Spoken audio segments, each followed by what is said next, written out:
مختار روبو سيد الله عند الجري صح معها legally صح معها في أرنت الشباب هاي ضدك incentive إلا سيو شباب إلي كي مادان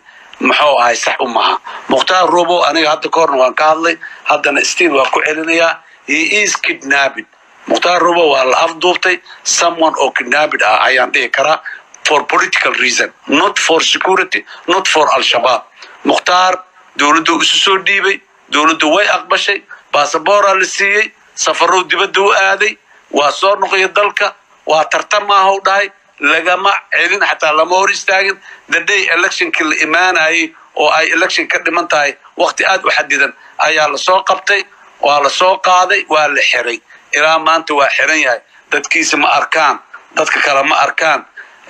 صحافة الميديا الله ما أقول إنه أركو محكمة لما جيني أول لما أمر محكمة اللغومة سوق بنين وهشيس أو أسوق رالي كي اللغومة هايو all this put together it's very illegitimate number one اسمه مختار روبو و someone أو kidnapped أو أفضوبا نظام يدولة يشرعي أيها هايستنا ما تيه كرنو once أو institutions كي شرعي هاي محكمة دي judiciary أنا هايستنا ده دوا قدم أرنت كره وحي completely shut off قصة ما يسي إن شباب leaders تبقى كي مادان ويمادان لقيابا عيال يريرو سو فوت سولجرسا إن إسكي مادان لكن أرنت حرد مختار لحريه إلى ما أنتم حريه وحي البابك كسو أوضي that significant أو جامية شباب إن يدبوا صور نقدان so in all senses it was a big mistake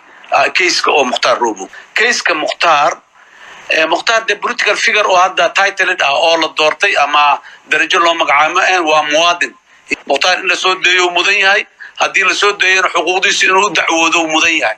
dadkii ku xad gudbayna markaas sharciga in loo keenay mudan all this waa chain of maxaan ku raadaay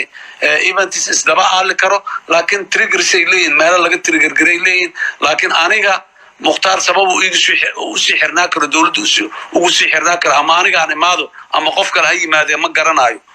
all by all means in la soo daayo way as a Somali citizen then dembigii laga galay dacwadiisana waa case kale oo ayadana u baahan in la waxeeyo and he has all the right as a citizen inuu dacwado dawladnimada u dacwado wixii dawladnimada qalad lagu galay oo dawladda qalad laga galay nidaamka sharciga laga galanay hay'ada maxay xeerarka dalka dawladnimada ilaaliya mas'uuliyadeeda laga rabaa inay meel saaraan laakiin ninkaas aniga as of tonight waxaan u arkaa nin muwaadin ah oo lagu xad gudbay inuu